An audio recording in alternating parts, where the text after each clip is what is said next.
Parents have to provide a vulnerable sector check to accompany their children on school class trips, but two drag kings and queens have to provide the same before they sing and dance with children in the street. I asked one town who solicited adult entertainers for children just that. Tamara Ugolini here with Rebel News to show you how the town of Coburg hosted a Pride Festival on Saturday, June the 3rd, which saw the downtown street cordoned off for this fundamental event.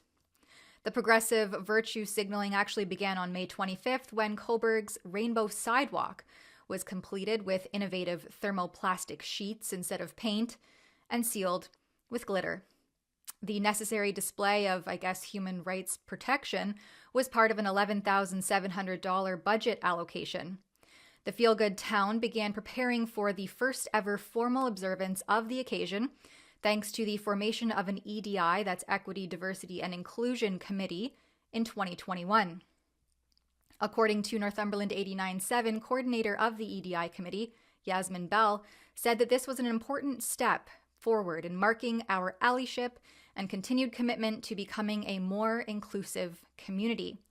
This was the same community that shuttered their beach for 2 full years, the local tourist attraction, due to the unscientific idea that outdoor viral spread was a possibility and to keep the others away.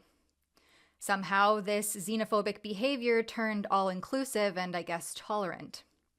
To ensure progress and those human rights protections for one specific group, on Thursday, June the 1st, the town of Coburg raised the progressive pride flag at Victoria Hall and Jubilee Park, alongside the local YMCA and Coburg Police Service.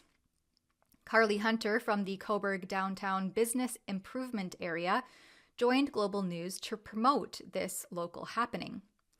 Now, the actual Pride festivities, as I mentioned, kicked off on June the 3rd with a 1.5-minute Pride parade led by Conservative MP for the riding of Northumberland Peterborough South, Philip Lawrence, and local businessman and town councillor Adam Bureau, who owns a pawn shop on the main street.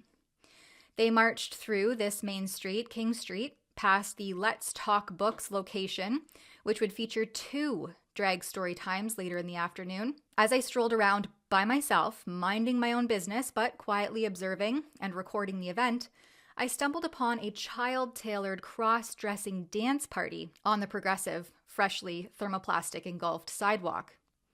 It featured local drag talent from Oliver Talent Events, Queen Babe Kelly and King Oliver Closeoff, a name that sounds more appropriate for the adult entertainment sector that drag was and is traditionally reserved for, than a family-friendly performance. While filming the public exhibition of cross-dressing and adults frolicking about, one of the participants alerted Babe to my filming despite multiple recording devices seen throughout the day. Have a look at the belle of the ball suddenly shy away from the camera and insist that I stop filming him. Me? I can't hear you. Do I need permission to film you? Yeah, you do. Why is that? We're in a public space. Because you don't have my permission. Well, you're in public. That doesn't mean you can. It's okay, you know what? You can spread your hate. I'm not spreading any hate. Well, you are, because you're saying we do things that we don't. I didn't. But we love you. You called me over. Yeah, I don't want you filming me. Well, you're in public. So now you're bullying, so. It's okay, film me. Yeah, I will. Okay.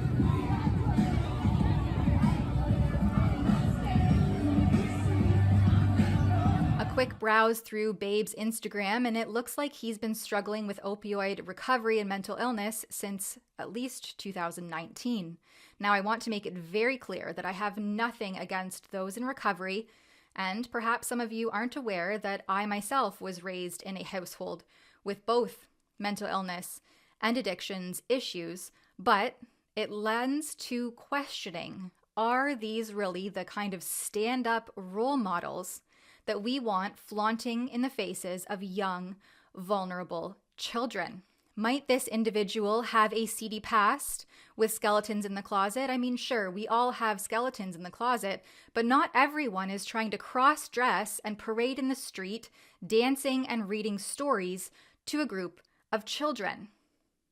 So shortly after this drag engagement, I reached out to the mayor of Coburg, Lucas Cleveland, whose second pillar of campaign promises pertained to, you guessed it, transparency and accountability. So surely he would respond to my media request, right? Well, I asked two very straightforward questions. The first, how much did the Pride festivities cost Coburg taxpayers, including how much Oliver Talent Events was paid for their crucial engagement, and if either had to provide a criminal record check or vulnerable sector check to the town before getting dolled up as the opposite sex and mingling with children. The transparent and accountable mayor did not respond to my media request.